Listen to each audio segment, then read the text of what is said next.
Welcome to the deep dive.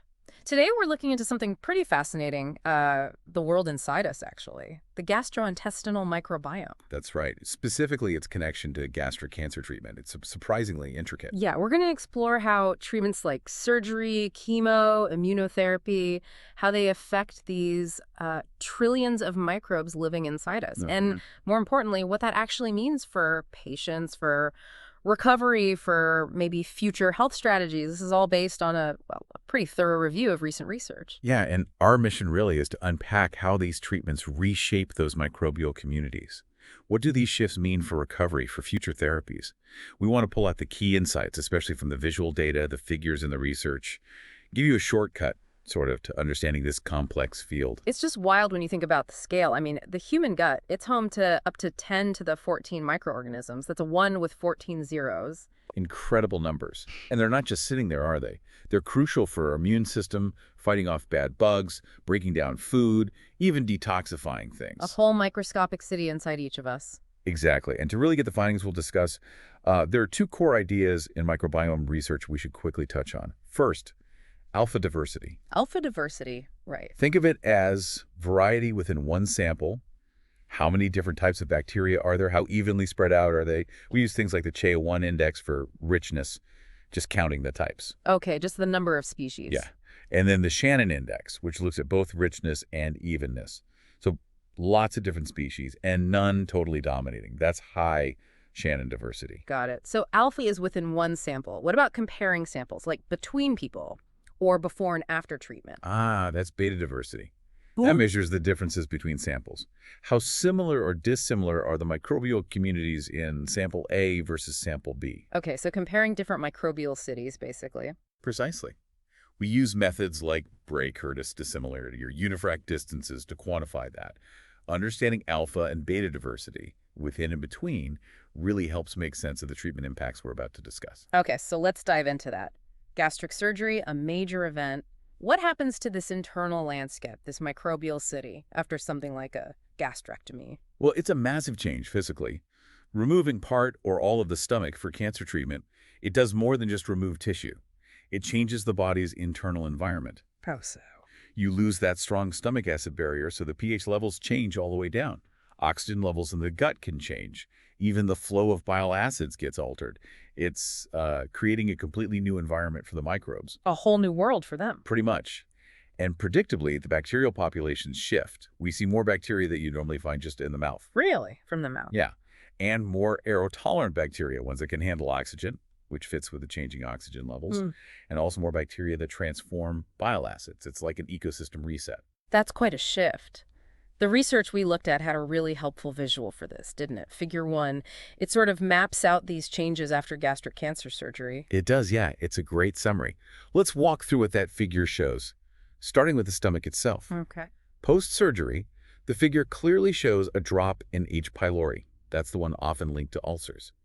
Clinically, we know it tends to decrease after this surgery anyway. Right. But what increases? Bacteria you'd normally find in the mouth. They become much more common in the stomach remnant or the area after surgery.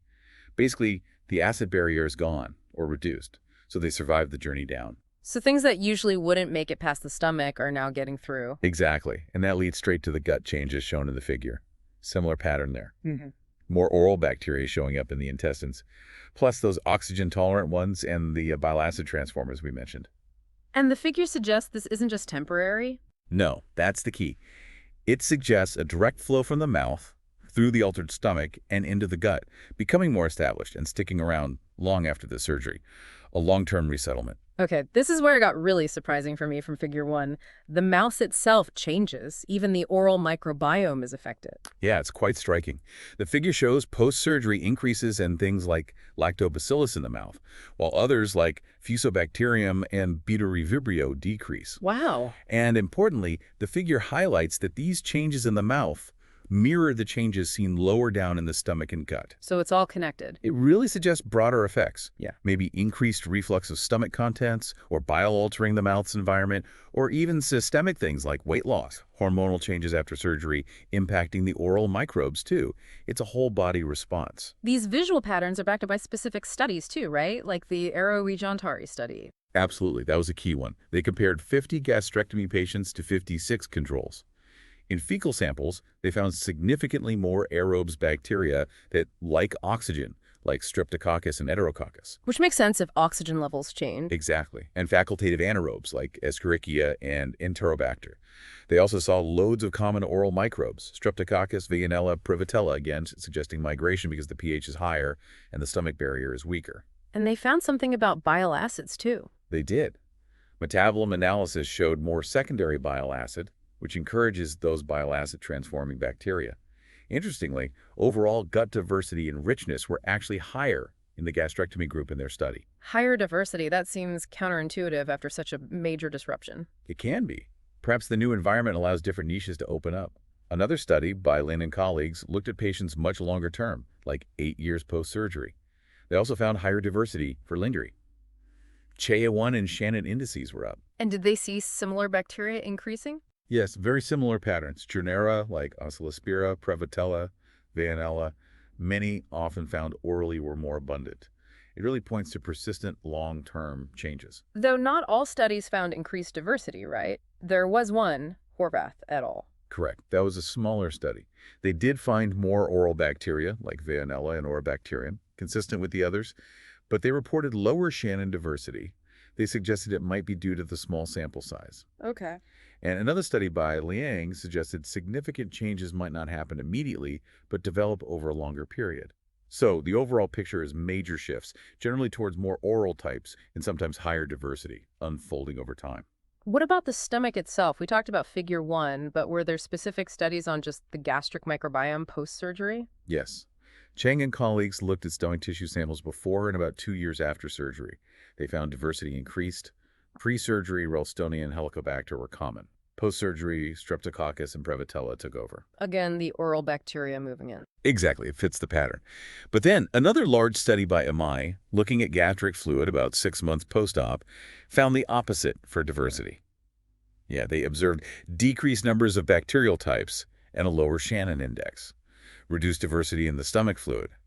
But the types that were common post-surgery, Streptococcus, Prevotella, Lactobacillus, Veillonella, still largely fitting that oral migration pattern, even with lower overall diversity in their measurement.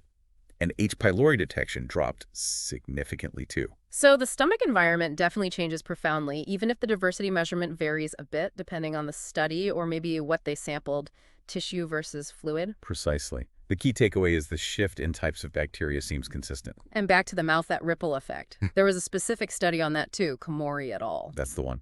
They looked at saliva and gastric fluid before and 6 months after gastrectomy. Yeah. In the saliva, they saw lactobacillus increase, while things like actinomyces and Fusobacterium decreased. And did that match the stomach changes?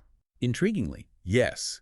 The changes in the mouth mirrored the changes they saw in the gastric fluid samples from the same patients. It really confirms a direct influence of the surgery, somehow reaching all the way back up to the oral cavity. And the potential reasons you mentioned earlier, reflux, pH changes, maybe even wider systemic effects like weight loss or hormonal shifts. Those are the likely candidates, yes. It's probably a combination of factors altering the oral microenvironment. It shows how interconnected everything is. So summing up the surgery part, gastrectomy causes these really big anatomical and physiological changes, and they echo right through the digestive system. Oral, gastric, gut microbiomes all shift. And it's not just a blip. These changes seem to stick around long term. That's a great summary. It's a fundamental reshaping of that internal ecosystem. Okay, so if that's surgery, what about the other big guns in cancer treatment, chemotherapy and immunotherapy? How do they impact the gut microbiome? Is it as dramatic? Generally, it seems less dramatic overall compared to surgery. There was a study by Chen and colleagues that looked at this. They found the patients who only got anti-cancer treatments without surgery didn't show significant overall differences in their fecal microbiome composition or diversity compared to controls. So less of a broad stroke effect than physically altering the digestive tract. Seems that way based on that study. However, and this is where it gets really interesting again, there's a twist, right? There is. And this brings us to the second key visual from our source material, figure 2. While the general effect might be less clear, this figure highlights something crucial. There's a strong link between the gut microbiome's composition and how well a patient responds to chemo or immunotherapy. Well, okay, so specific bacteria present might predict treatment success. That's exactly what the data suggests. It's a potential game changer. Let's break down what Figure 2 shows. For patients who responded well to chemotherapy, what bacteria were more abundant? The figure indicates they had higher relative abundances of Dialister, Enterobacter, and Citrobacter species. Okay. And for immunotherapy responders? They showed more Lactobacillus, Erysipelotricaceae, Ruminococcus, and Eubacterium. A different signature. And what about combined therapy, chemo plus immunotherapy? For responders to the combination, the figure points to higher levels of Belophylla, a group called Clostridialis, Incertis cetes XIII, and Flavonofractor. So distinct microbial profiles seem associated with response to different treatments. That's huge. It really is. And the clinical significance is profound.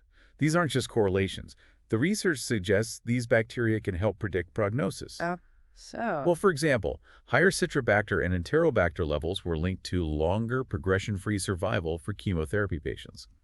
For immunotherapy, Lactobacillus and Erysipelotricaceae correlated with better outcomes. And the combined therapy? Flavonofractor plautii was specifically linked to better prognosis there. And interestingly, a high abundance of Lactobacillus seemed to correlate with a better chance of responding to both chemo and immunotherapy. That's incredible. It opens the door to maybe predicting response before treatment even starts, or perhaps even trying to modulate the microbiome to improve response. Those are exactly the exciting possibilities this research points towards. So if the microbiome is this important, can we actually do something about it to help patients, especially after the major disruption of surgery? This leads us to probiotics. Right. There's growing interest and evidence for using probiotics, those beneficial live microorganisms, to help with recovery after gastrectomy. What can they potentially do? The idea is they can help calm inflammation, support the immune system, and nudge the gut microbiome back towards a healthier state.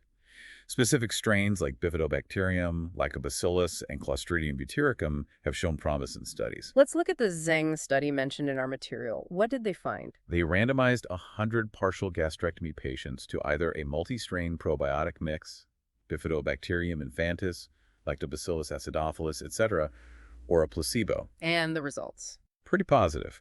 The probiotic group had lower markers of inflammation, like fewer leukocytes. They showed signs of enhanced immunity, with higher lymphocyte counts, and even better nutritional markers like albumin and total protein. Did it change the microbiome itself? Interestingly, overall diversity didn't change significantly between groups, but the types of bacteria did shift. The probiotic group had more Bacteroids, Faecalibacterium, and Akkermansia, often seen as beneficial, and less Streptococcus. Okay, so influencing the balance even without changing overall diversity. What about the cow study? They focused on Clostridium butyricum, right? Yes, another 100-patient randomized trial, C. butyricum versus placebo after gastrectomy. The results were very similar. Decreased inflammation markers, leukocytes, neutrophils, specific inflammatory signals like IL-1, IL-6, TNF-no. Wow, quite specific. Yes. And again, increases in immune markers like immunoglobulins and lymphocytes, plus nutritional markers like albumin. The fecal analysis also showed beneficial shifts. More Bacteroids, Faecalibacterium, Gemiger, less Streptococcus, D-sulfovibrio, actinomyces. Very consistent findings across both studies. So it seems probiotics might not be a magic bullet for preventing cancer recurrence directly, but these studies suggest they can really help with the recovery process, reducing inflammation, boosting immunity, supporting nutrition, and creating a healthier gut environment after surgery, helping patients bounce back. That sums it up well. They seem to support overall recovery and well-being. Okay, so to wrap up this deep dive, we've seen gastric surgery has this huge, lasting impact across the whole digestive tract, microbiome, mouth, stomach, gut. Systemic changes. And while chemo and immunotherapy might have less of a broad effect, specific gut microbes can act like surprising predictors for treatment response and prognosis. That's a really powerful finding. It absolutely is. It really underscores that understanding our microbiome isn't just, academically interesting. It could be a practical tool. Predicting treatment success, enhancing recovery, maybe even with something as straightforward as probiotics, it feels like a doorway opening to more personalized medicine. Definitely. And it leaves us with a pretty big question, doesn't it? As we learn more and more about these incredibly complex microbial communities inside us and how much they influence our health, well, how might medicine evolve? Could we move beyond just treating disease to actively cultivating a personalized internal ecosystem, tailoring our microbes for the best possible health, recovery, maybe even prevention. That's a fascinating thought to end on. Actively managing our internal ecosystem. Thank you for joining us on this deep dive into that world within. Hope you found it as intriguing as we did. Keep exploring.